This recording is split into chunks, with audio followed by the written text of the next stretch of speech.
24 autoridades portuarias de toda España e o organismo público Portos do Estado reuniránse en Vilagarcía cun obxectivo: facerse coa vitoria na 26ª edición do Campeonato Interportos de Fútbol Sala. En Galicia se hizo en el 97, creo que fue, a principios de todo, y en Ferrol en el 2010. Y esta sería la tercera vez que se hace en Galicia a lo largo de estos 26 años. Y bueno, aparte, además de ser un campeonato de fútbol, y también ahí lo que hay es un tema social y de conocerse la gente de los puertos, es decir, hai moi buen ambiente. Os partidos serán os días 5, 6 e 7 de outubro e celebraránse nos pabillóns de Vilanova, Cambados e Meaño. A final será en Fexdega, en Vilagarcía.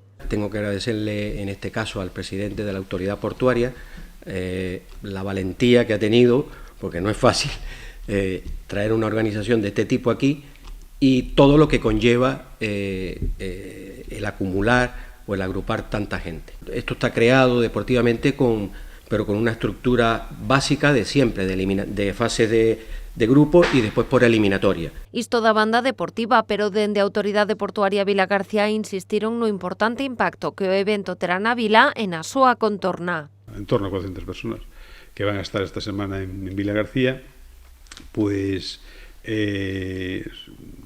son fruto, digamos, o van a promocionar a través de este evento a esos más de 100.000 personas que trabajan en las autoridades portuarias y que de las empresas que están instaladas en autoridades portuarias, y también a esas más de 75.000 personas que son también de empresas auxiliares, ¿no? Por lo tanto, estamos hablando de una promoción de Galicia a cerca de 200.000 personas que son posibles visitantes de Galicia, de la nuestra comarca. Va a suponer presencia y que mucha gente, pues obviamente, conozca lo que es Vilanova de Arousa y conozca esta comarca y conozca Vilagarcía, y también tiene sede en Cambados, tiene sede en varios pueblos. Todo lo que venga es bueno porque despois se comenta por redes sociales e tal, e iso é o que está basado o turismo actual. De feito, o calendario de encontros completarase con actividades paralelas para que os xogadores poidan coñecer Galicia e, sobre todo, a comarca do Salnés. Va a haber ahí, lo veis en el programa también, un viaje a Santiago de Compostela, que va a venir el presidente de Puertos del Estado a hacer la ofrenda al apóstol,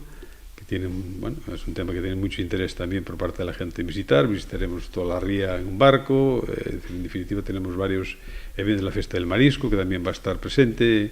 Esto se juega por la mañana y por las tardes están totalmente libres. En Vilagarcía recollerá testemuña a Autoridade Portuaria de Tarragona. Serán os encargados de organizar a 27ª edición do Campeonato Interportos o vindeiro ano.